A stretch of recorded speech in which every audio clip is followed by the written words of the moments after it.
Good evening, vinyl community. This is Graham Allen from the UK, coming to you on, well, just after the news that the UK is going back into lockdown, which is going to be fairly tough for a lot of people.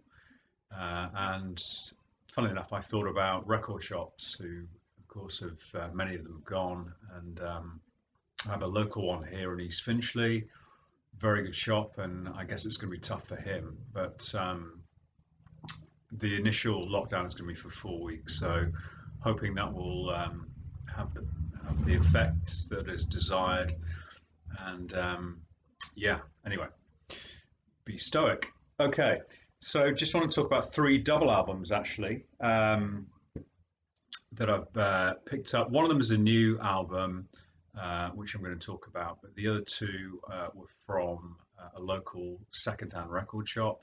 And the first one is one that I've been looking for quite a while. This is Jethro Tull Live, Bursting Out, recorded in Paris in 1977, I think it is. Really good album, excellent set list. Well mixed album, great sound. It's introduced by Claude Nobbs of Montreux Jazz Festival fame. It's on the Chrysalis label. Something here looks like it's maybe been a remainder or something sold off. But we've got inner sleeves with some really good shots of the band. Barrymore Barlow on drums. I'll mention a little bit about him. Martin Barr, of course, on guitar. John Glascock, fantastic bass player, rest in peace. David Evans, Jeffrey Hammond, and of course Ian Anderson as well. There's a superb version of Aqualung on here, which is a highlight. Too Old to Rock and Roll, Too Young to Die, Minstrel in the Gallery, Cross-Eyed Mary, very good improvised flute solo, Thick as a Brick, Songs from the Wood, Jack in the Green, and it kicks off with No Lullaby and then Sweet Dream. Again, some good shots there. Ian Anderson in classical sort of pose, slightly threatening pose, and a great shot of the band there. Sorry, I said David Evans. It's John Evan on the piano, David Palmer, beg your pardon, and not Jeffrey Hammond. So for me, I think, as people will know, I quite often will comment on the drumming or the bass playing on albums. And funnily enough, Barrymore Barlow on this album is playing a large double Vistalite Ludwig kit. Vistalite is a kind of plastic, see-through plastic, so slightly unusual sound. And it's worth mentioning that John Bonham rated Barrymore Barlow as the UK's best drummer. He's just got this silky flow to his playing. It's pretty busy playing. He uses the whole kit, very, very smooth with the odd meter playing. It kind of, he's just got a way about him, and he's sensational on double bass drums. And of course, back then, double bass drums were quite unusual still. Not that many people played them. And just like the rest of his playing, it was sort of silky smooth. That's the best way I can describe it, really. So once again, this is an album that any drummer who's looking at the history of drumming, and particularly kind of 70s rock stroke progressive drumming, he's got a lovely feel to him, slightly jazzy, blistering speed when he needs to turn it on, and just a master of the odd time signatures. So this is on Chrysalis, just the usual sort of blue, white fade label. You can see there. Delighted to pick that up. I had it on cassette way back, and I just wanted to get it particularly for the version of Aqualung, which is sensational, and really again to just sort of revisit Jethro Tull, pardon me, and in particular Barrymore Barlow. Okay. Next up, this is Weather Report 8:30. This is a double live album from 1979. Captures the Weather Report World Tour from 1978, I think it is, most of this 77, 78. Really well recorded album. It's called 8:30 because Weather Report used to come on at 8:30. I love the cover. I think it's great. The sort of people queuing outside. Again, this has got one of these sort of cuts mark in the sleeve there. It's a bit annoying, but there is the band on the back there. Way Shorter, needs no introduction. Peter Erskine, fabulous drummer, absolutely fabulous drummer. The great Joe Zawinul, of course, and rest in peace. And of course, Jaco Pastorius on the end in characteristic, different pose to the rest of the band. I'm a huge Jaco Pastorius fan. Killer versions of tracks here. I mean, all of them, I think, sort of embellish the studio recordings. I mean, I'm just looking here. Black Market, superb start to the album. Scarlet Woman, very, very unusual track, kind of like a space theme to it. Very slow, minimalist, gorgeous fretless bass playing from Jaco. And then side two kicks off with Teen Town, a blazing version of Teen Town, which is sort of a bass acrobatic track, but very interesting. You can really hear Joe Zawinul and Jaco kind of almost trying to outplay each other in terms of speed. I think Peter Erskine said that they used to play tag. It was like tag, chasing each other, throwing in kind of licks and accents and sort of almost trying to outdo each other.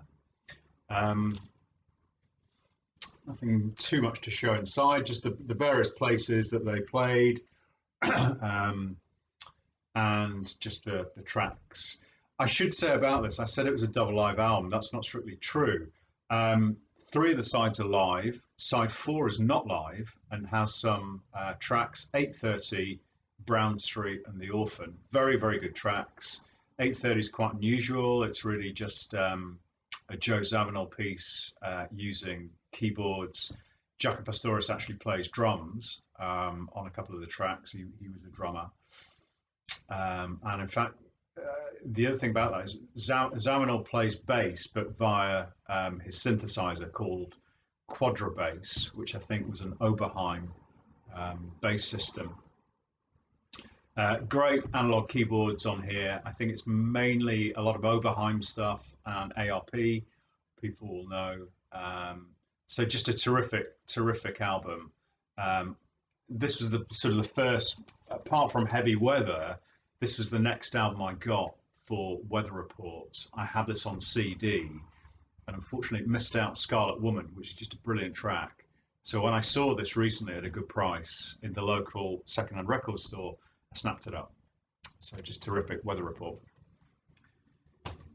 The last album I'm going to talk about is a new album.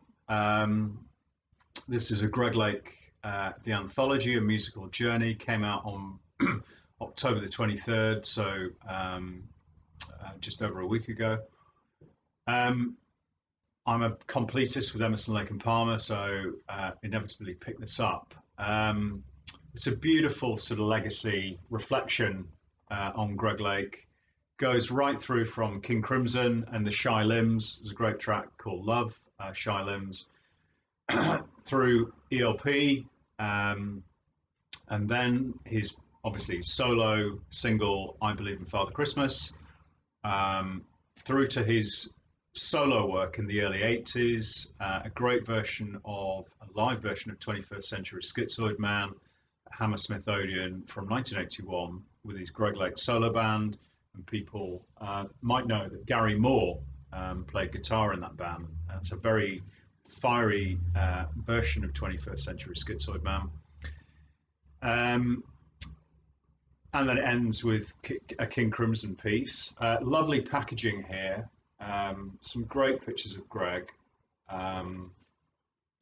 Comes on the BMG. The inner sleeve's got some terrific pictures of him as well. There he is with his alembic 8-string bass. This is on the, like all the ELP stuff now, it's on the BMG label. There is something I'd say about this album. I should just mention there's a very good booklet as well with some beautiful dedications to Greg, some great pictures. Chris Welsh almost inevitably has done a very good essay about him. Some lovely pictures of him, recording, of course, the I Believe in Father Christmas. But there's also some really good interviews with things like guitar techs. There's some great pictures as well from, I think, from his wife's personal and Greg's personal album. So lots of fishing pictures and some lovely pictures with Regina, his wife, there when they were young. Greg was made a trustee and given an honorary degree by Piacenza in Italy. He was very popular in Italy, as were Emerson, Lake and Palmer. So he's made an honorary Doctor of Music and Composition. Terrific. At the Conservatoire. Another great picture of Greg. There he is with Stephen Stills and Ringo Starr. He was in the Ringo Starr All-Star Band with Hank Marvin. So just some great pictures there. One thing I would say about this is obviously a double album, and I actually paid £35 for it. You can get it much cheaper on Amazon, but I wanted to actually go and pick it up physically from a local store in London. The one thing which is rather irritating, actually, I was expecting a download code with the album to pick up the other 12 tracks that come on the double CD. So there's 21 tracks on here, and there's actually 33 tracks on a double CD package, which of course is a lot cheaper as well. I think you can get it for about £14-15. Normally with these, you get a download code that makes sure you've got all the tracks that come in the package, i.e. with the CD release. But for some reason, BMG haven't put one with this, so you only get the 21 tracks.